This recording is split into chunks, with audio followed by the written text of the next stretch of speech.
भएको र कुसुमी नदीको पानीको बहाव बढेको भनी पुलिस निर्णयलाई जानकारी आएको छ।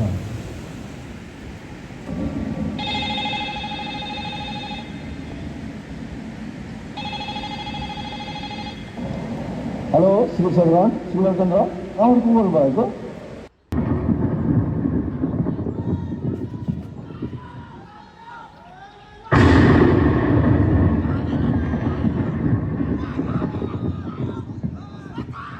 त्यसलाई स्थानीयद्वारा उद्धार गर्न खोजिरहेको हामी देख्न सक्छौँ।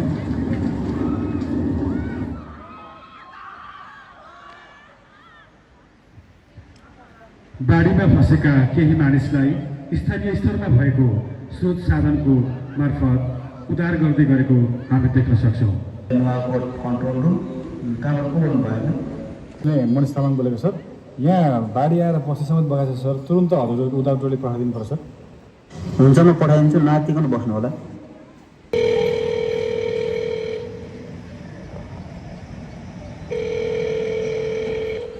हेलो जिल्ला आपतकालीन सञ्चालन केन्द्र, कहाँबाट को हुनुभयो? सर म जिल्ला प्रहरी कार्यालय मार्फत कन्ट्रोल रुमबाट बोलेको सर। देवीघाट बन्दको बेस बनाउने कार्य भइरहेको छ।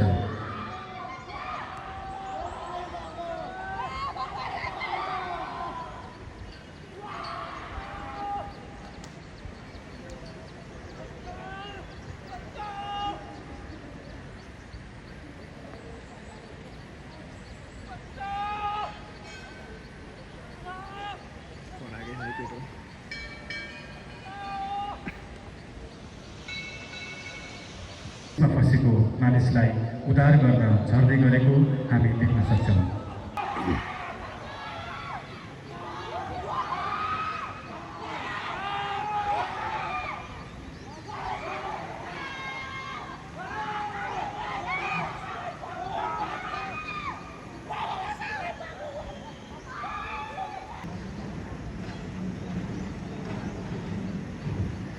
सिडरिङ रेस्क्यु टिमले उद्धार गरेको मानिस नदीमा फँसेका मानिसहरूलाई सुरक्षित स्थानमा ल्याई स्ट्रेचर मार्फत प्राथमिक उपचार स्थलसम्म पुर्याउने कार्य गरिरहेका छन्।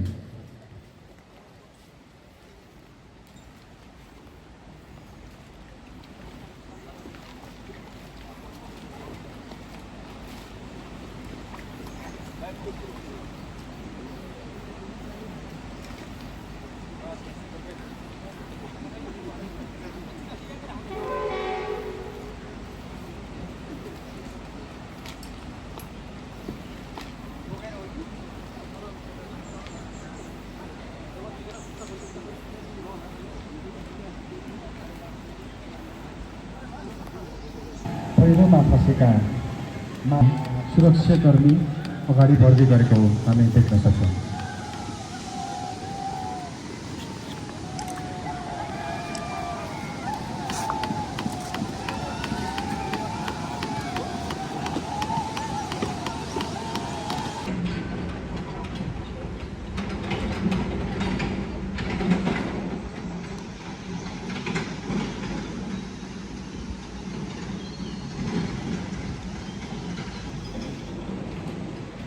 र यति बेला नदीको बीचमा फँसेका मानिसहरूलाई उद्धार गरी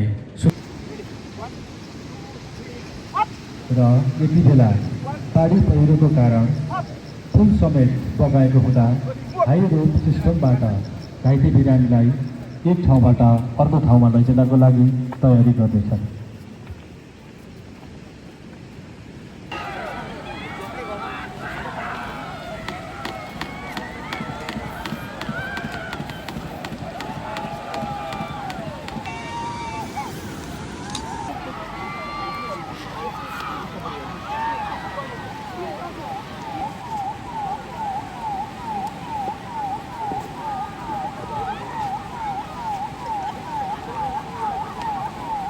यति बेला स्यालोवेज टोलीले पहिरोमा पुरिएका महत्त्वपूर्ण सामानहरू खोज्ने कार्य गरिरहेका छन्।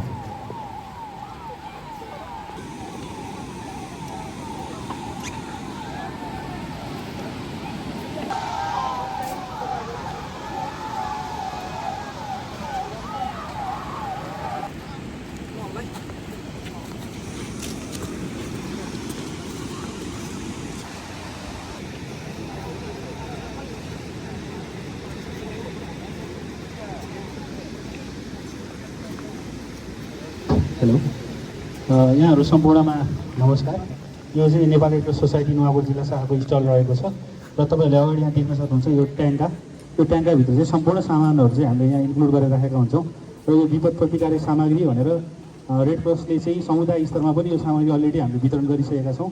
Plus cadre community action for disaster response भन्छ सामुदायिक विपद प्रतिकारीको लागि सामुदायिक पहल, त्यो तालिम पनि हामीले समुदाय स्तरमा सञ्चालन गरेका छौँ र आवश्यक पर्दाखेरि यो सामग्रीहरूको परिचालन प्रयोग कसरी गर्ने भनेर उहाँहरूले गर्नुहुन्छ र झटपट झोला चाहिँ हामीले घर घरमा बनाएर राख्नुपर्छ र यो भित्र चाहिँ के सामग्री हुन्छ भनेर यहाँ हामीले ब्यानर पनि बनाएका छौँ। तयारी खानेकुरा यो चाहिँ अलरेडी हामीले पकाउनको लागि ताउरा भाँडाकुँडा केही चाहिएन, हामीले सिधै खान मिल्यो र प्लस सरसफाइ सामग्री मर्यादा किट भनेको हाइजिन प्रमोसन किटहरू जस्तो मेन्सुरेसन हुन्छ प्रयोग गर्ने प्याडहरू, ब्रस, टुथपेस्ट, साबुन लगायतका सामानहरू हामीले राख्न सक्छौँ।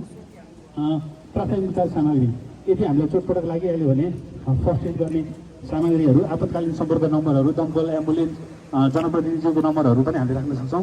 र अर्को स्वच्छ पिउने पानी, टर्च लाइट, आकस्मिक औषधिहरू जो हामी रेगुलर रूपमा खान्छौँ अथवा चाहिँ आकस्मिक अवस्थामा प्रयोग गर्ने औषधिहरू पनि हामीले राख्न सक्छौँ। डोरी, पोर्टेबल एफएम रेडियो, सबै सञ्चारको माध्यमहरू ब्लक हुँदाखेरि अथवा रोकिँदाखेरि चाहिँ रेडियोको हामीले प्रयोग गर्न सक्छौँ सूचना प्राप्त गर्नको लागि।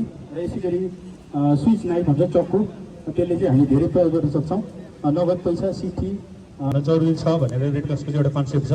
यसमा चाहिँ परिवारमा रहेका सदस्यहरूको नाम, उमेर र काम गर्ने स्थान र उहाँहरूको फरक किसिमको क्षमता छ भने कोही शारीरिक रूपमा अस्वस्थता हुन सक्नुहुन्छ उहाँहरूको डिटेल हामी लेख्छौँ। र घरभित्रको सुरक्षित स्थान, घरभित्रको सेफ्टी जोन कहाँ हो र घर बाहिरको सेफ्टी जोन कहाँ हो, घरभित्र रहँदाखेरि कहाँनिर सुरक्षित स्थान बस्छ, घर बाहिर चाहिँ कहाँनिर भेला हुने भनेर सबै परिवारको हामीले जानकारी गराउँछौँ। यदि कोही मेलामा हुन्छ, कोही मिलमा जानुभएको छ, कोही बजार जानुभएको छ, कोही खेतमा जानुभएको छ अथवा कोही काममा जानुभएको छ भने परिवारको सदस्यहरू सबको नाम र कामबारे बताउने छ। सबभन्दा पहिले पन्जाब हजुर सर सबै सामग्रीको नाम भन्दै जानुभयो नि भयो।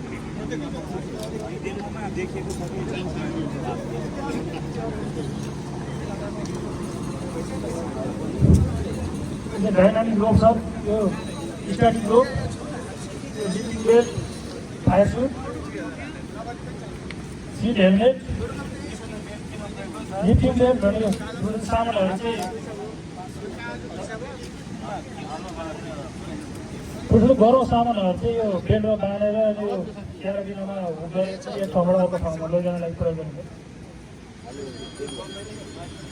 त्यो फायर सुट जल्दैन सर, सानो आगोमा प्रयोग गरिन्छ। हस् सर, हस् सर।